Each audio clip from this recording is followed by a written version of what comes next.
C'est parti. Bien, bonjour. Je suis le professeur Nazer Aban. Je suis ici à l'UCAC depuis sa création, depuis son ouverture, je peux dire. Mais j'étais déjà en contact avec ce projet depuis les études de faisabilité quand j'étais en Allemagne à l'Institut de missiologie Missio. Bien, alors qu'est-ce que je peux dire de ces 30 années ici? Je peux dire que vu le nombre de structures, le nombre d'étudiants, alors l'UCAC a relevé le défi. Le défi qui vient du fait qu'on ne croyait pas tellement qu'ici en Afrique centrale on puisse avoir une université de telle envergure. Pourquoi? Parce que quand ce projet démarrait, les financiers ne voulaient pas le soutenir. Pourquoi? Parce que nous avions d'autres instituts catholiques en Afrique en ce moment-là. Il y avait Port Harcourt au Nigeria, il y avait l'ICAO en Côte d'Ivoire, à Abidjan, il y avait les facultés catholiques de Kinshasa. Alors, parmi ces instituts, les facultés catholiques de Kinshasa, vu leur âge, avaient quand même un peu de l'avance sur les autres. Alors, les financiers ne voulaient pas soutenir ce projet. Pourquoi? Parce que à l'ICAO, à Abidjan, ils disaient que l'ICAO, c'était une école de catéchistes. Donc, il ne fallait pas, si on allait répéter ça à Yaoundé, ça ne valait pas la peine. Alors, pour Port Harcourt, c'est pour la MECA, n'est-ce pas? Port Harcourt, c'était également un institut, mais il n'y avait pas d'étudiants. Il n'y avait pas d'étudiants. Pourquoi? Parce que à Port Harcourt, on recrutait surtout les prêtres, et les prêtres déjà engagés dans la pastorale, et les évêques ne voulaient pas tellement envoyer leurs prêtres pour qu'ils restent à Port Harcourt pour faire encore de la théologie. Alors, il n'y avait pas d'étudiants, suffisamment d'étudiants, il n'y avait pas encore d'enseignants qualifiés, et pas que au Nigeria on ne trouvait pas d'enseignants qualifiés, d'intellectuels, mais la plupart aimaient plutôt aller soit à Enugu, qui était leur grand séminaire, et beaucoup plus équipés, beaucoup plus, je peux dire, rayonnés beaucoup plus que Port Harcourt, qui était dans l'Institut catholique. Donc, quand on nommait un jeune prêtre formé, sortant soit des États-Unis, soit d'Allemagne, soit d'Angleterre, il préférait plutôt aller enseigner à Enugu qu'à Port Harcourt. Alors, il fallait donc relever ce défi-là devant les bailleurs de fonds, en leur assurant que nous allions ici à la Cato avoir les étudiants. Et les étudiants en théologie, pourquoi? Parce que nous n'avons pas commencé rien qu'avec le second cycle. On est allé étape par étape. De cette manière qu'on avait suffisamment d'étudiants, n'est-ce pas? La CERAC nous avait, surtout le grand séminaire de Yaoundé, n'est-ce pas? C'était une chance que nous avions. C'est une chance que nous avions avec l'archidiocèse, avec la CEPI. La CEPI avait décidé, avec l'accord de Monseigneur Jean Zoa, de nous verser tous les étudiants qui se formaient au grand séminaire de Yaoundé ici pour la théologie.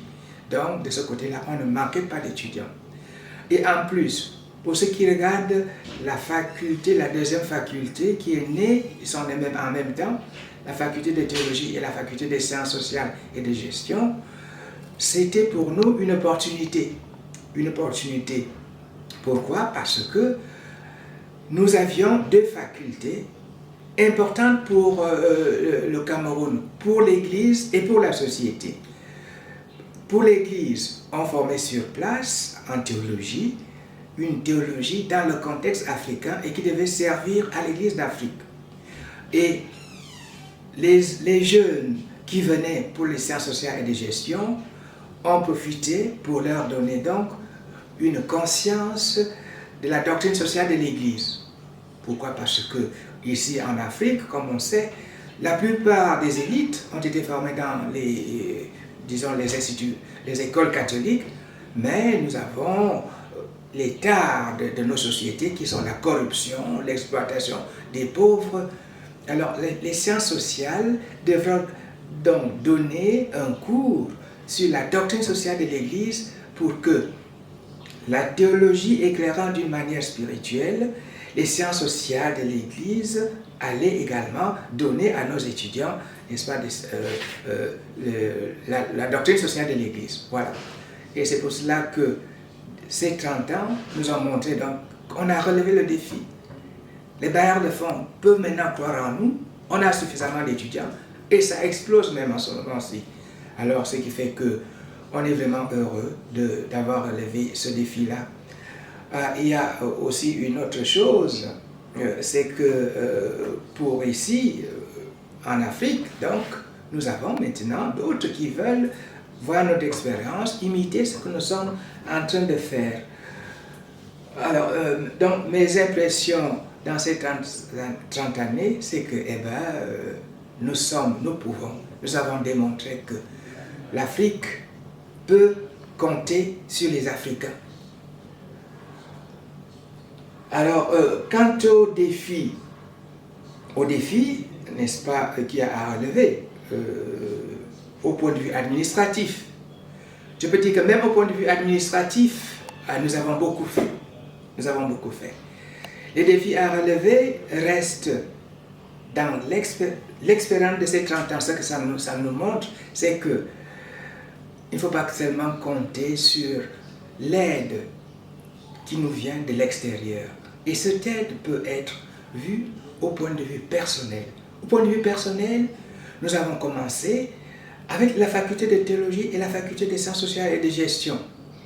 Dans la faculté des sciences sociales et de gestion, c'était une faculté réservée aux jésuites. C'était un accord avec la CERAC, que les jésuites allaient donc prendre, n'est-ce pas, cette faculté pour la diriger. Mais ce n'est pas une faculté à part, mais c'est une faculté à l'intérieur de l'ensemble de l'Université catholique d'Afrique centrale.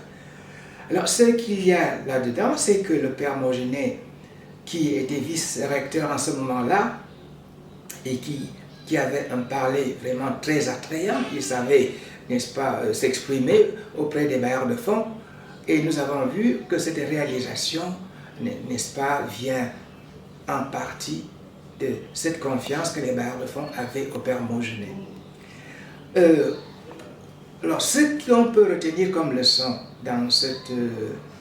après ces 30 ans pour l'administration, c'est que quand l'équipe administrative est soudée, le progrès vient. C'est-à-dire que l'afro-pessimisme que d'aucuns cultivaient n'a pas lieu d'exister. Et l'Université catholique le prouve. L'Université catholique le prouve pourquoi? Parce que notre politique, nous, comme pionniers, les premiers enseignants de cette université, surtout à la faculté de théologie, nous pensions à la relève. À la relève. Et c'est donc avec fierté que nous voyons qu'aujourd'hui, l'université catholique est dirigée par un recteur formé par nos mains. Et ce recteur n'a pas envié à la première équipe, ni aux équipes qui sont même venues après la première. Je peux dire que l'université, aujourd'hui, renoue dans la croissance. La croissance se voit partout. Nous avons des bâtiments, je peux dire presque futuristes, n'est-ce pas, qui font la fierté des évêques de la CERAC et même du Cameroun, où ces bâtiments sont construits, et ça, c'est pas fait par des Occidentaux, pas des gens qui viennent de l'extérieur, mais par nous-mêmes, par nos fils formés par nous, et parce qu'il a une équipe soudée, une équipe d'Africains. Alors, ça, c'est également, pour l'administratif, je dirais donc que les défis à relever, c'est de rester toujours unis comme ils le sont, et on voit le progrès, n'est-ce pas, qui suit après cela. Alors, dans les prochaines années donc, si ils continuent à rester soudés, unis, et avec des visions telles que nous avons avec cette équipe d'aujourd'hui, dirigée par un fils, formé par nous, alors il n'y a pas à s'étonner si demain l'Université catholique d'Afrique centrale devient même au niveau mondial, au niveau international, une des meilleures au point de vue académique et des meilleures également au point de vue de ses structures. Ça, c'est donc les conseils que je peux donner à l'administration, n'est-ce pas, les défis que l'administration doit relever, être unie et avoir des objectifs précis, avoir l'ambition qui font qu'on ne peut plus parler, n'est-ce pas, de l'afro-pessimisme, c'est-à-dire que ceux qui disent que, bon, si les Blancs ne sont pas là, ça ne peut pas marcher. Ce n'est plus le cas. Alors, ce sont ces défis-là j'arrive même par ces défis au niveau des conseils. Au niveau des conseils. Les conseils que je peux donner, d'abord aux étudiants, c'est l'excellence que les enseignants donnent, l'enseignement, un enseignement excellent, porte à l'excellence. Et cela voudrait donc dire que les étudiants doivent se mettre au travail. Les étudiants doivent se mettre au travail pour que nous maintenions au niveau international, n'est-ce pas, la renommée que nous avons, d'être une des meilleures. Je ne veux pas être trop, pour dire la meilleure, n'est-ce pas, pour l'instant, des universités privées et catholiques. Et ce que je veux donner également au point de vue administratif, n'est-ce pas, comme défi, il faut que ceux qui prennent la relève de cette maison savent que chacun vient pour poser sa pierre, pour que l'édifice continue à se bâtir. On ne vient pas ici rien que pour les honneurs, pour se faire voir. Et si on vient, on insiste sur ce fait des honneurs, n'est-ce pas, ça fera qu'il y aura des concurrences, n'est-ce pas, et on voudra arriver à tel poste. Alors tout chemin, maintenant à Rome, il y aura des pots de banane aux collègues, et ainsi de suite. Non. Ce que j'ai également remarqué dans ces 30 années, c'est que quelques-uns, une grande partie des enseignants et du corps professionnel ici, de ce qu'on recrute ici, pour les enseignants prennent des fois les postes administratifs comme tremplin pour accéder aux grades académiques. Là, il faut à tout prix veiller à cela. L'académique, quand on prend un grade académique, c'est à base du travail de recherche.